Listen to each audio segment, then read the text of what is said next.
बहुत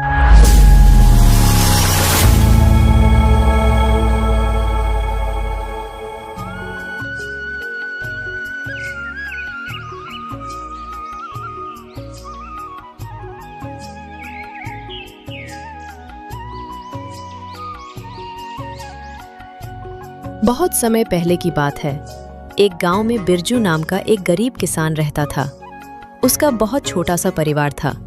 उसके परिवार में एकमात्र उसकी बेटी थी, जिसका नाम लाली था। बिरजू ने बहुत ही शौक से लाली को शहर में पढ़ने के लिए भेजा था। बिरजू की बेटी लाली बहुत ही गुणवान और होशियार थी। उसी गांव में बलवंत सिंह नाम का एक लालची और बेईमान जमींदार रहता था। वो अपने ज़मीन गरीब किसानों को ठेके पर देता था और उस ज़मीन के बदले वो गरीब किसान से बहुत ज़्यादा कर वसूलता था। ज़मींदार बलवंत सिंह बहुत ही ज़्यादा लालची था। वो गरीब किसानों को बहला फुसलाकर पहले तो अपनी ज़मीन ठेके पर देता और बाद में किसानों से ही शर्त रख देता था। इन गरीब किसानों की भी क्या जिंदगी है। बस 2 वक्त की रोटी के लिए दिन भर काम करते रहते हैं और पूरी जिंदगी 2 वक्त की रोटी के लिए तरसते रहते हैं।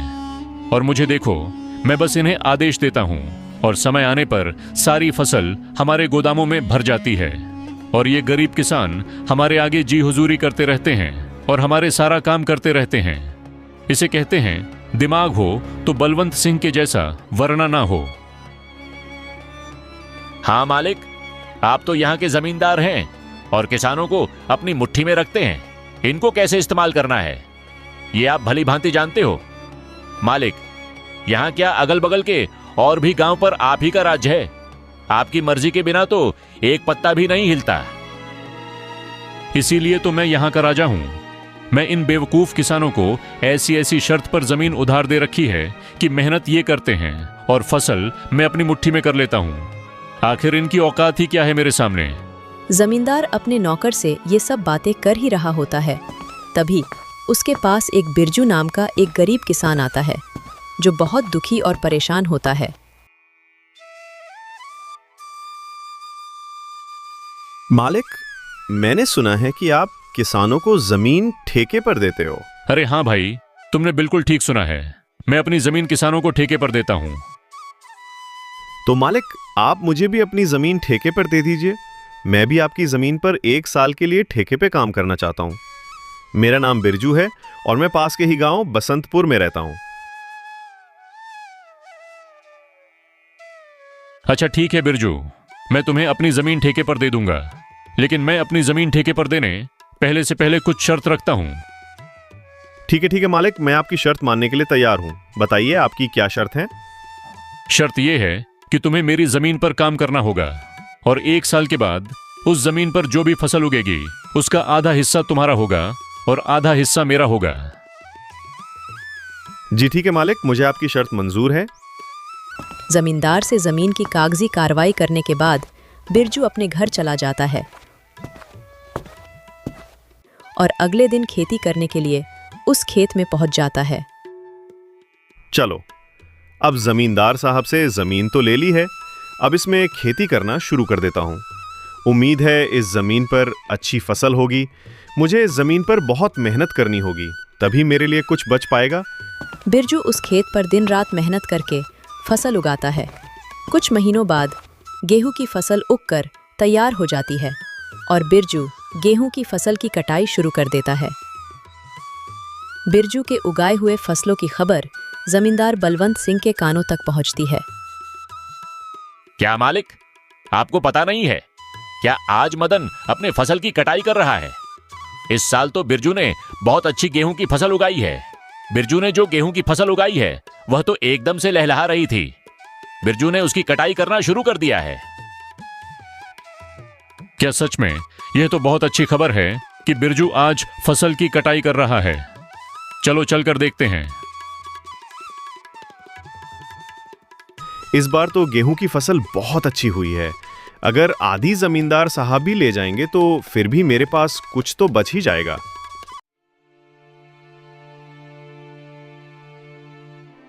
अरे बिरजू, तुमने तो फसल तैयार कर दिया और इस बार की फसल तो बहुत अच्छी लग रही है देखने में। हाँ मालिक, इस बार मैंने गेहूं की फसल लगाई है। इतनी अच्छी गेहूं की फसल उगाने के लिए इस बार मैंने अपना खून पसीना एक कर दिया है। मैंने दिन रात मन लगाकर इस खेत में बहुत मेहनत की है, तब जाकर इतनी अच्छी फसल हो पाई है। इसलिए अब तो मैंने कटाई भी शुरू कर दी है। अरे ओ बिरजू, ये तो मेरी उपजाऊ जमीन का कमाल है। तुम्हारी मेहनत से कुछ नहीं हुआ है। उपजाऊ जमीन के कारण इतनी अच्छी फसल हुई है। तुम्हारी मेहनत हो या ना हो, फसल तो अच्छी होनी ही थी। मालिक, खेत भले ही उपजाऊ हो, अगर उसमें मेहनत नहीं होगी तो फसल कैसे उगेगी? मैंने बहुत मेहनत की है इस खेत में।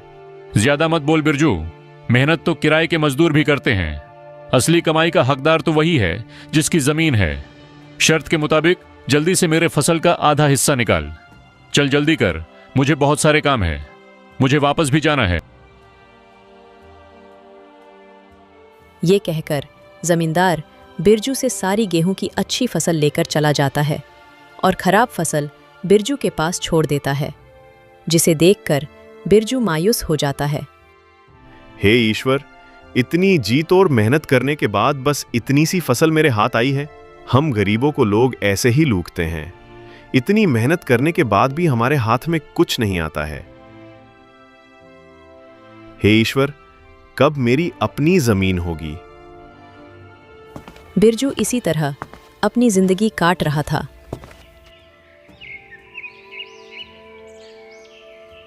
कुछ महीनों बाद बिरजू की बेटी लाली, जो शहर पढ़ने के लिए गई थी, वापस गांव आ जाती है। वापस गांव आने पर जब उसने गांव का नज़ारा देखा तो उसे बहुत दुख हुआ।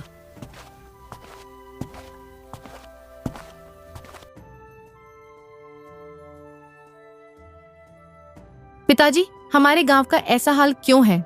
गांव के सभी लोग दुखी और परेशान नजर आ रहे हैं। आखिर बात क्या है? लाली बेटा, इस गांव में गरीब किसान की यही किस्मत है। जमींदार बलवंत सिंह जैसे लोग हमारी गरीबी का फायदा उठाते हैं। मेहनत हम करते हैं और उसका फायदा जमींदार बलवंत सिंह जैसे लोग खा जाते हैं। हमारे पास ना अपनी जमीन है और ना अधिकार।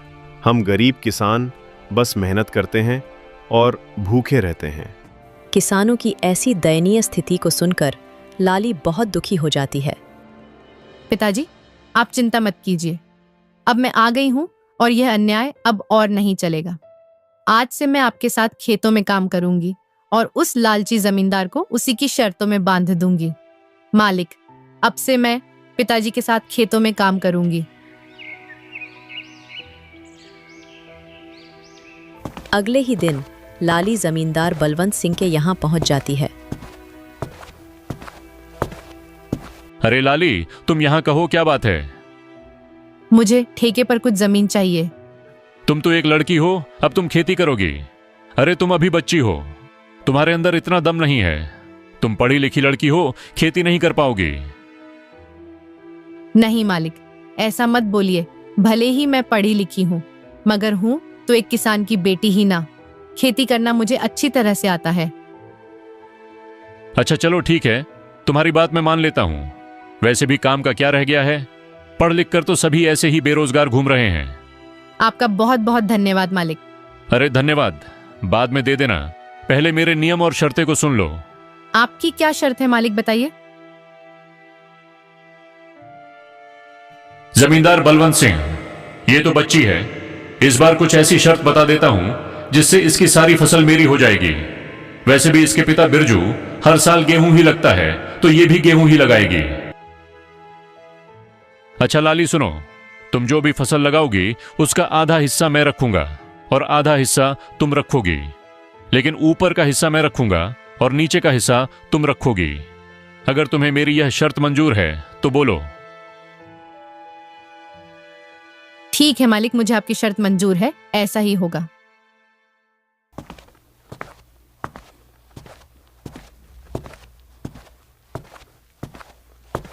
अगले दिन से लाली अपने पिता के साथ खेतों पर काम करना शुरू कर देती है। लाली ने इस बार धान की बजाय आलू की फसल लगाई और कुछ महीने बाद फसल तैयार हो गई। आलू की फसल इस बार बहुत अच्छी हुई थी। अब लाली और उसके पिता दोनों खेत से आलू की फसल निकालने लग जाते हैं।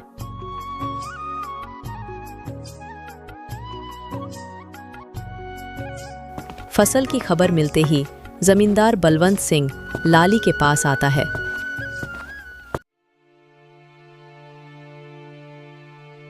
अरे लाली, शर्त तो याद है ना तुम्हें?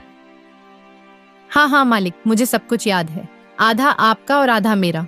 और आपने कहा था कि ऊपर का हिस्सा आपका होगा और नीचे वाला का हिस्सा मेरा होगा। देखिए मालिक, इसने तो चालाकी कर दी। ये धान की फसल नहीं है, ये तो आलू की फसल है। अरे ये क्या लाली, इस बार तुमने आलू लगाया है? ये तो आप ही की शर्त थी मालिक, और आपने ही शर्त बताई थी, और अब आप ही शर्त मानने को तैयार नहीं है। अरे लेकिन मैं इस घास फूस को लेकर क्या करूंगा, जबकि सारे आलू तो तुम ले रही हो। मालिक, मैं कुछ नहीं जानती, आप अपना ऊपर का हिस्सा ले जाइए। इस तरह अपनी चालाकी दिखाते हुए लाली ने बेईमान जमींदार को मुंह तोड़ जवाब दिया और सभी आलू लेकर घर आ गईं और घास फूस जमींदार के हिस्से छोड़ आईं। मालिक, पूरे गांव में आज तक किसी ने भी आपसे चालाकी दिखाने की हिम्मत नहीं की, और ये बिरजू की बेटी लाली इतनी आसानी से आपको बेवकूफ बना गई। अरे ये बिरजू की बेटी मुझे क्या बेवकूफ बनाएगी? आने दो, इसे अगली बार उसे ऐसा सबक सिखाऊंगा कि मुझसे उलझने की कोशिश नहीं करेगी।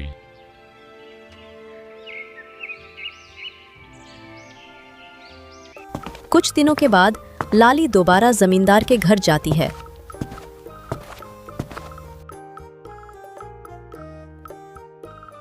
कैसे हैं मालिक? अरे लाली, फिर से तुम कहो, क्या चाहिए तुम्हें? आपकी जमीन ठेके पर चाहिए थी। ठीक है, मैं तुम्हें अपनी जमीन ठेके पर दे दूंगा, पर मेरी इस बार की शर्त भी कान खोलकर सुन लो लड़की। इस बार तुम्हारी कोई चालाकी नहीं चलेगी लड़की। इस बार नीचे का हिस्सा मैं लूंगा और ऊपर का हिस्सा तुम्हारा होगा। क्या तुम्हें मेरी यह शर्त मंजूर है? मालिक, मुझे आपकी शर्त मंजूर है। मालिक, इस बार फसल के ऊपर का भाग मेरा ही होगा। इस तरह लाली जमींदार से बात करने के बाद घर आ जाती है। इस बार भी लाली दोबारा खेती करने की तैयारी में जुट जाती है। लाली इस बार गेहूं की फसल लगाती है। कुछ दिनों बाद गेहूं की फसल काफी अच्छी उगाती है। अरे वाह, इस बार तो गेहूं की फसल खूब अच्छी दिख रही है। मजा आ गया। आने दो उस बेईमान जमींदार को, तब उसे मजा चखाती हूँ। कुछ दिनों के बाद जमींदार लाली के पास आता है। जैसे ही जमींदार लाली के खेत के पास पहुंचा तो गेहूं की फसल देखकर उसका तो दिमाग ही चकरा गया। अरे ये क्या, इस लाली ने तो इस बार गेहूं की फसल लगा दी है। ये लड़की तो जितना मैं सोच रहा था उससे कहीं होशियार निकली। प्रणाम मालिक, कैसे हैं आप? ठीक तो है ना? देखिए मालिक, इस बार मैंने गेहूं की फसल लगाई है और आपकी शर्त के अनुसार फसल के ऊपर का हिस्सा मेरा होगा और नीचे का हिस्सा आपका होगा। इस तरह अपनी चतुराई से लाली ने दोबारा जमींदार बलवंत सिंह को मूर्ख बना दिया और जमींदार एक बार फिर से धोखा खाकर गुस्से से तिलमिला गया। अरे मालिक, उस पिद्दी सी लड़की का दिमाग तो देखिए। आप जैसे इतने बड़े चालबाज जमींदार को उसने फिर से मूर्ख बना दिया। तुम सही कह रहे हो झुमरू, मैं तो उसे बच्ची ही समझ रहा था और उस बच्ची ने मुझे फिर से मूर्ख बना दिया। अगली बार उसे आने दो, फिर उसे बताता हूं कि जमींदार बलवंत सिंह क्या चीज है। लाली ने गेहूं की फसल की कटाई की और सारी फसल अपने घर ले आई और उस फसल का कुछ हिस्सा लाली ने गांव के जरूरतमंद लोगों में बांट दिया। लाली और बिरजू दोनों बहुत ही खुश थे। कुछ दिनों बाद फिर से फसल उगाने का समय आ गया। चलो, उस लालची जमींदार से आज फिर से मुलाकात करती हूँ और उससे ठेके पर जमीन लेकर फिर से फसल उगाती हूँ और देखती हूँ कि इस बार वह जमींदार शर्त में अपना में कौन सा खुराफाती दिमाग लगाता है। ये सोचकर लाली ठेके पर जमीन के लिए उस जमींदार के पास फिर से जाती है। अच्छा, तो तुम मुझसे मिलने के लिए फिर से आ गई। देखो लड़की, तुम मुझसे ज्यादा होशियार बनने की कोशिश मत करना। मैं भी जमींदार बलवंत सिंह हूँ। मुझे होशियारी नहीं आती है मालिक, मैं तो एक गरीब किसान की बेटी हूँ। होशियार तो आप लोग हैं जो गांव के गरीब किसानों की मजबूरी का फायदा उठा रहे हैं। अपनी जुबान पर काबू रखो लाली। ये तुम क्या बोले जा रही हो? जिस काम के लिए आई हो वो बात करो। यहां ज्यादा ज्ञान बांटने की जरूरत नहीं है। ठीक है मालिक, चलिए काम की बात करते हैं। मुझे इस बार भी आपकी जमीन ठेके पर चाहिए। बताइए मालिक, इस बार आपकी क्या शर्त है? हाँ, शर्त तो है। तू खुद को बड़ा होशियार समझती है ना लड़की। इस बार फसल का ऊपर का और नीचे का हिस्सा मेरा होगा और बीच का हिस्सा तेरा होगा। अब बोल, क्या तुम्हें मेरी ये शर्त मंजूर है? बिल्कुल मंजूर है मालिक, जैसा आप कहें। अच्छा ठीक है मालिक, तो अब मैं चलती हूँ, मुझे फसल उगाने की तैयारी भी करनी है। लालची जमींदार की बात मानकर लाली अपने घर चली जाती है और वो फिर से फसल उगाने की तैयारी में लग जाती है और इस बार वो गन्ने की फसल लगाती है। लाली ब्या, इस बार तुमने खेत में कौन सी फसल लगाई है? पिताजी, इस बार मैंने गन्ने की फसल लगाई है। फसल काफी अच्छी हुई है। इस बार भी आमदनी अच्छी होगी पिताजी। ये तो बहुत अच्छी बात है बेटा, तुम बस ऐसे ही मेहनत करती रहो। कुछ महीनों बाद लालची जमींदार और उसका नौकर दोनों लाली के पास आते हैं। मालिक, इस बार तो लाली का दिमाग ही चकराने वाला है। इस बार तो आपने शर्त ही ऐसी रखी है, ऊपर का हिस्सा आपका और नीचे का भी हिस्सा आपका। तुमने बिल्कुल सही कहा झुमरू। इस बार मैंने अपने दिमाग का 100% उपयोग करके ब्रह्मास्त्र छोड़ा है। मैं भी अब देखता हूं वो किसान की बेटी लाली कैसे बचती है। इस तरह दोनों बातें करते हुए खेत के पास पहुंच जाते हैं और जैसे ही वो खेत के पास पहुंचते हैं तो देखते हैं कि इस बार लाली ने गन्ने की खेती की है। मालिक, ये लाली तो आपकी भी अम्मा निकली। देखिए जरा, इस बार उसने कौन सी फसल लगाई है। अरे ये क्या, इस लाली में तो इस बार गन्ने की फसल लगाई। अब बताओ भला, ऊपर का और नीचे का हिस्सा मेरा होगा और बीच का हिस्सा उसका होगा। मतलब इस बार भी मेरे हिस्से में घास फूसी आनी है। मैं इस बार भी बेवकूफ बन गया, मान गया इस किसान की बेटी के दिमाग को।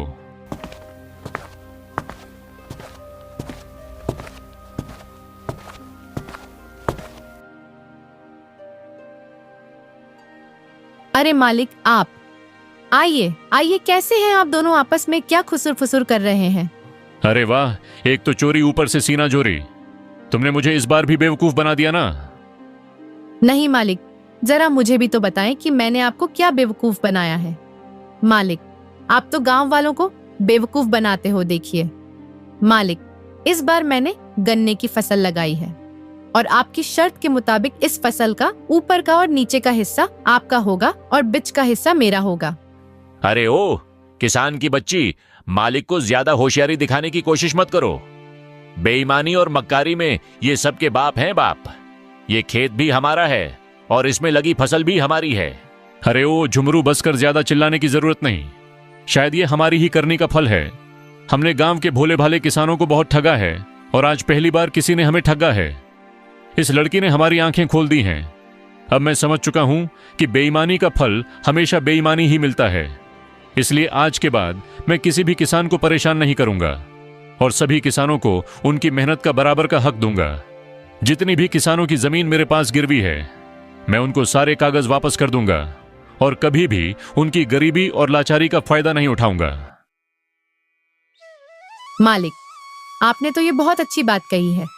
एक किसान दिन रात मेहनत करता है अपने परिवार के लिए, मगर ना ही कभी वह अच्छे कपड़े पहनता है और ना ही कभी वह अच्छा खाना खा पाता है। अपने परिवार का पेट भरने के लिए वह दिन रात अपना पेट जलाकर खेतों में मेहनत करता है। ऐसे में इन गरीब किसानों के साथ बेईमानी करना और उन्हें तकलीफ देना अच्छी बात नहीं है। इसलिए इनका हक तो इन्हें मिलाना ही चाहिए। आप इनको इनकी जमीन वापस लौटा दीजिए मालिक, और अभी भी समय है, सच्चाई के रास्ते पर आ जाइए, नहीं तो आपको इससे भी बड़ा नुकसान झेलना पड़ सकता है। इस तरह लाली अपनी मेहनत और होशियारी से लालची जमींदार को सच्चाई के रास्ते पर वापस ले आती है। जमींदार बलवंत सिंह ने वहां के किसानों की जमीन और उनका पैसा उनको वापस कर दिया। उस दिन के बाद वहां के किसान खुशी खुशी रहने लगे और किसी भी जमींदार ने किसी भी किसान का हक नहीं मारा।